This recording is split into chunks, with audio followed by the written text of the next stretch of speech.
The afternoon sun hit the glass doors of the Mercy Heights Clinic with a blinding glare. It was a quiet Tuesday, and the restricted wing was virtually empty. An elderly woman, dressed in a simple blue cardigan, stepped past the yellow tape and the digital scanners. She didn't look for a badge. She didn't look for permission. "Ma'am, stop right there," a young guard called out, his voice sharp and clinical. "You can't be here. This is trespassing." The woman stopped. She didn't shout. She didn't explain. She just looked at her hands. Then another staff member noticed a tiny, faded, and truly ancient mark. The Mercy Heights Community Health Center was a marvel of modern architecture. All brush, steel, automated kiosks, and sterile white surfaces that seemed to repel even the slightest hint of dust. It was designed to be efficient, organized, and above all, secure. The East Wing was the most restricted area, housing the advanced diagnostic labs and the private consultation rooms. It was a place where every person carried a high-level ID badge, and every footstep was tracked by silent, wide-angle cameras that monitored the pulse of the building from the ceiling. Elena moved through this high-tech environment like a ghost from a different era, a relic of a time before digital encryption and biometric scans. She was 74 years old, her silver hair tucked neatly behind her ears, and her eyes carried a soft, distant focus that seemed to see through the walls themselves. She wore worn-out sneakers and a floral blouse that had seen better days, carrying a faded fabric bag that contained nothing but her keys and a piece of peppermint candy. To the young residents rushing by with their tablets, their minds filled with data points and diagnostic codes, she was just another senior citizen who had perhaps lost her way to the pharmacy or the waiting room. She didn't stop at the information desk. She didn't ask the receptionist for directions. Elena walked with a strange, ingrained confidence, a muscle memory that defied the 20 long years since she had last stepped into a hospital as an employee. She turned left at the oncology department, moving with a steady pace that suggested she knew exactly where the pipes were hidden behind the drywall. She headed straight for the heavy, double-locked doors of the research corridor. She reached the keypad. She didn't know the code, of course, but she stood there anyway, her hand hovering near the metal frame of the door. She wasn't looking at the security hardware. She was looking at the grain of the wall, touching the surface as if she could feel the history beneath the paint. She remembered when this hallway didn't exist, when the entire East Wing was nothing more than a series of temporary tents pitched in the freezing mud during the Great Flood of '94. She could still hear the sound of the rain hitting the canvas and the smell of wet earth that no amount of industrial lemon cleaner could ever fully erase from her mind. "Ma'am, can I help you?" The voice was polite but firm, cutting through her reverie. A young security guard named Leo stepped forward. He was in his early 20s, his uniform crisp and his posture rigid, a product of modern training and strict protocols.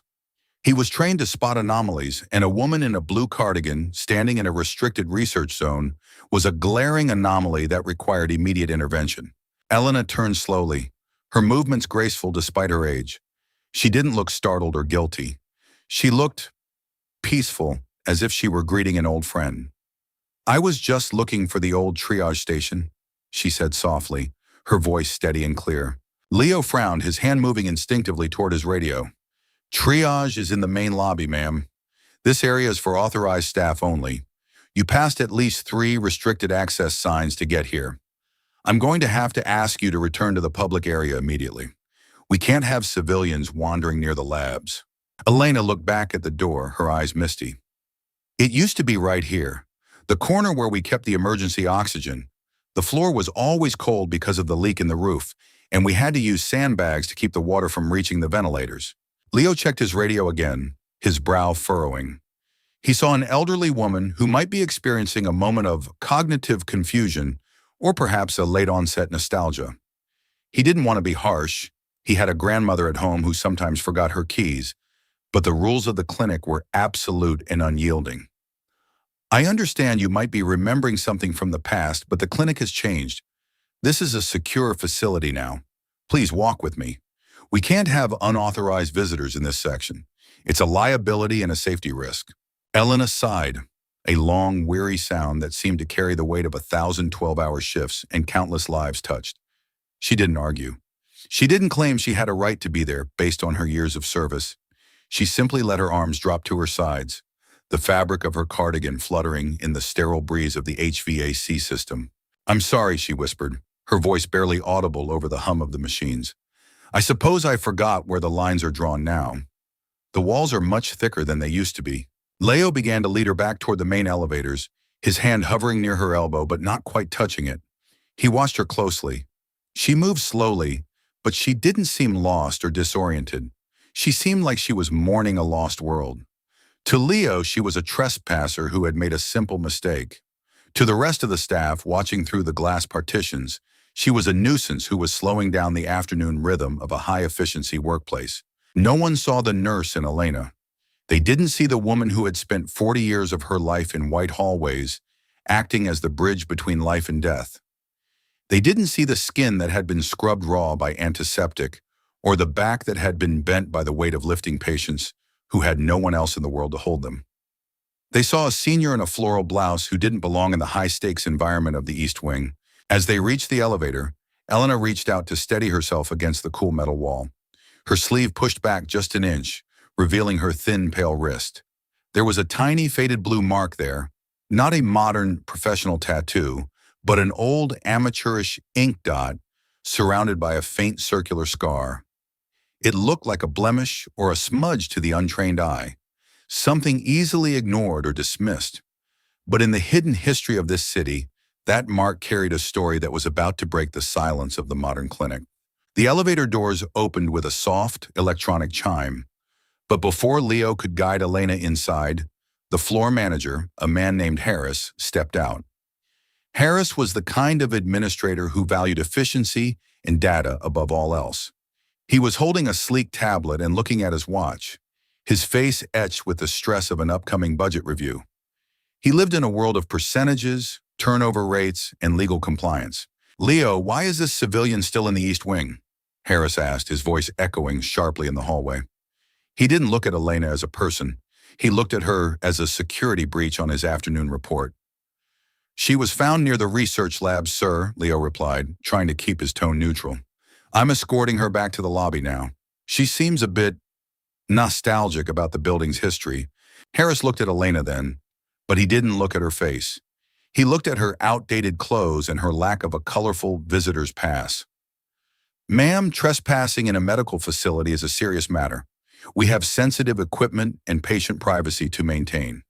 If you have a grievance or a memory you'd like to share, you can do so through our official website or at the administrative office on the first floor. You cannot simply wander where you please because you have a history with the neighborhood." Elena looked at Harris with the same patient, clinical observation she used to give to a difficult patient who refused to take their medicine. She saw the stress in the corners of his eyes and the tension in his shoulders. "I wasn't wandering, Mr. Harris. I was remembering. There's a profound difference between the two, though I suspect your spreadsheets don't have a column for it." "Regardless of the difference, the protocol remains," Harris said, his voice tightening. He gestured for Leo to continue. "Please ensure she leaves the premises immediately. We have a board meeting in 10 minutes, and I don't want any distractions in the lobby." The tension in the hallway was low-key but palpable, a clash between the cold efficiency of the present and the quiet dignity of the past. Leo felt a sudden, sharp pang of guilt. He could see that Elena wasn't a threat. She was just a woman who seemed to be looking for a version of the world that had been paved over by progress. He pressed the button for the lobby, the silence inside the elevator feeling heavy and thick. "I'm sorry, ma'am," Leo whispered as the elevator descended. "He's just under a lot of pressure today." "Everyone is." Elena looked at the floor of the elevator, her reflection blurred in the polished metal. "Pressure is a strange thing, isn't it? It either makes you stronger or it makes you hard. I've seen it do both to good people. The trick is to not let the hardness reach your heart." They reached the lobby. The air was warmer here, filled with the noise of the coffee shop and the muffled murmur of waiting families. Leo began to lead her toward the main exit, his pace slowing as he realized he didn't really want to push her out into the heat. Elena stopped near a large bronze plaque on the wall, the one that listed the names of the founders and the major donors who had funded the clinic's reconstruction. "You can leave me here," Elena said, her voice reclaiming its gentle strength. "I can find my way to the bus stop. I've been navigating these streets since before you were born." Leo hesitated, his hand on his radio. I'm supposed to see you all the way out to the sidewalk. Protocol, you know? Just then, an older man in a white lab coat approached the pharmacy counter. His name was Dr. Miller, a senior consultant who had been with the institution since its very inception. He was known for being the only doctor on staff who still preferred handwritten paper charts over the digital ones. He was a relic, a man who still believed that a patient's story was more important than their blood pressure reading. Miller's eyes drifted toward the exit, catching sight of the woman in the blue cardigan. He stopped mid-sentence, his pen hovering over a prescription pad. He didn't look at her face at first. He looked at the way she stood, shoulders slightly slumped, but feet planted firmly, the unmistakable stance of a nurse who could stand for 16 hours without sitting down. It was a posture forged in the fires of crisis. Then he saw her hand. Elena was resting her wrist on the edge of the bronze plaque as she adjusted her bag. The small, faded blue ink mark was clearly visible under the bright, unforgiving lobby lights. It looked like a tiny star, lost in the shadows. Dr. Miller's face went pale, the color draining from his cheeks as if he had seen a ghost. He didn't just walk. He ran toward them, his lab coat flapping behind him like a white flag. "Elena?" he called out, his voice cracking with an emotion that shocked the nearby staff. "Elena, is that really you?" Leo stepped back, surprised by the doctor's sudden intensity. Harris, who had followed them down to ensure the trespasser was truly gone, stopped and narrowed his eyes, his tablet held like a shield. "Miller, do you know this woman?" "She was found in the restricted research zone," Harris grumbled, looking for a way to justify his earlier harshness. Dr. Miller didn't even look at Harris. He didn't even acknowledge the floor manager's existence. He reached out and gently, almost reverently, took Elena's hand in his own. He looked at the wrist, at the tiny blue dot, and then he looked into her eyes. He stayed like that for a long time, his breath hitching in his chest, a bridge of shared history forming in the middle of the lobby. "Leo, let her go," Miller said, his voice a low, trembling command that carried more weight than any administrative memo. "Harris, get over here, now." "What is this about?" Harris asked, stepping closer, but still maintaining his distance. "She was trespassing in the research wing without an ID or an appointment. I was simply enforcing the safety guidelines." "She wasn't trespassing," Miller said, looking up at Harris with a fire in his eyes that no one had seen in years. "She was visiting her own foundation." "Harris, do you have any idea what this mark is? Do you even know the history of the ground you're standing on? Or did they not teach you that in your management seminars?" The lobby grew quiet. The people waiting for their prescriptions turned to watch the exchange. The trespasser remained perfectly still, her hand resting in the doctor's palm like a precious artifact. The conflict was no longer about a woman in a restricted zone. It was about the realization that the most important people in our lives are often the ones we stop at the door because they don't have the right badge. Harris looked at the tiny blue dot on Elena's wrist. To him, it looked like a mistake, a botched tattoo or a permanent ink stain. "It's a blemish, Miller. What does it have to do with hospital security?" Miller let out a short, dry laugh, the sound of a man who realized he was surrounded by people who had forgotten everything that mattered. "It's not a blemish, Harris. It's a watermark. That's what we called them." He turned to the crowd, his voice gaining the resonant strength of a storyteller. "In 1994, when the river broke the levees, this entire district was underwater. There was no Mercy Heights clinic. There were no steel elevators or glass doors. There was only a muddy hill and 3 medical tents. We were drowning in patients, hundreds of them, every hour. No electricity, no computers, no ID badges." Miller looked at Elena, his eyes filling with tears.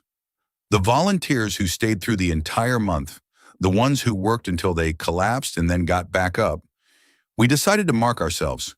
We used a sterilized needle and a drop of blue ink. It was a way to identify each other in the dark. It meant, I am here, I will stay." It was the mark of the Frontier Response Team. He looked back at Harris, who was now staring at Elena with a look of profound discomfort. "Elena was the head of the triage tent," Miller continued. "She was the one who decided who lived and who died when we only had 3 oxygen tanks. She spent 22 days without sleeping in a bed. This blue dot, It means she is one of the 7 people who literally built the reputation of this hospital with her bare hands. She didn't come in here because she didn't know the rules. She came in because she remembered the work. The silence in the lobby was absolute. You could hear the hum of the automatic doors. Leo, the young guard, looked down at his own crisp uniform and then at Elena's worn sneakers.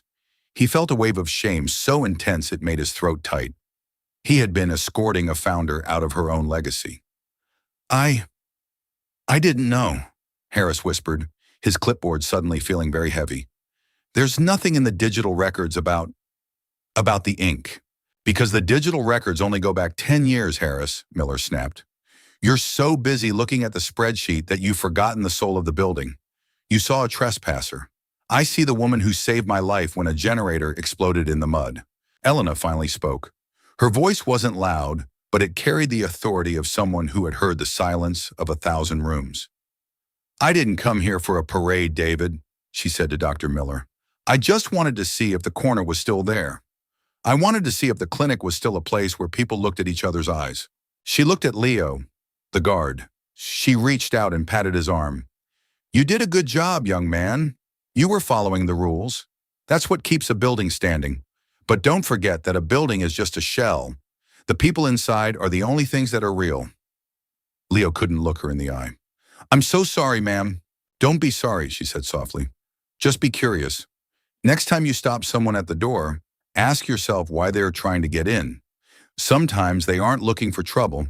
They're just looking for home. The soft twist of this story isn't that Elena was a secret billionaire or a powerful executive. The twist is that she was exactly who she appeared to be, a retired nurse. But the value of that role was so profound, so deeply rooted in the history of the clinic, that the modern system was too shallow to recognize it. She hadn't changed her identity. She had simply revealed a history that everyone else had outpaced. Harris stepped forward. He didn't make an excuse. He didn't try to manage the situation. He simply stood there, humbled. Ma'am, Nurse Elena, would you like to see the new labs? We've named the pediatric wing after the 94 responders, but we never had a face to put with the story. Elena looked at the bronze plaque again. She saw the names of the donors, men and women who had given money long after the mud had dried. No, thank you, Elena said, her voice a gentle but firm finality. I've seen enough. The walls are very beautiful, Mr. Harris. They are very strong. Just make sure they aren't so thick that you can't hear the people on the other side. She turned toward the door. Dr. Miller walked with her, his hand still on her shoulder. The lobby staff, the receptionists, the pharmacists, the other guards, all stood still as she passed. There was no applause, just a heavy, respectful silence. The viewers of this story see the moment of realization. It's the feeling of seeing the depth of a person for the first time. It's the realization that every senior and every ordinary person carries a watermark of their own, a history of struggle and service that isn't written on a badge. As Elena walked out into the afternoon air, she felt the warmth of the sun. She hadn't proven herself to the board. She hadn't won an award. But she had reminded a building full of professionals that the most important part of medicine is the one thing you can't automate, the memory of why you started in the first place. The mystery of the woman in the East Wing was solved. She wasn't a trespasser. She was the foundation. And as the bus pulled up to the stop, Elena looked back at the glass tower. She smiled. The corner was gone, but the spirit was still there, tucked away in the hearts of a doctor who remembered and a guard who would never forget. The story of the retired nurse in the blue dot didn't stay in the lobby. It didn't make the evening news and there were no viral hashtags, but it moved through the Mercy Heights Clinic like a slow-moving tide, changing the way the hospital breathed. The next morning, Leo, the young guard, was back at his post. He stood at the same entrance, but his eyes were different. He wasn't just looking for anomalies anymore. He was looking for stories. When an elderly man approached the desk looking confused, Leo didn't just point him toward the pharmacy. He walked with him. He asked him about his day. He looked at the man's hands, wondering what watermarks were hidden there. In the administrative wing, Harris sat in his office, staring at a blank spreadsheet. He had spent his entire career believing that the system was the hero.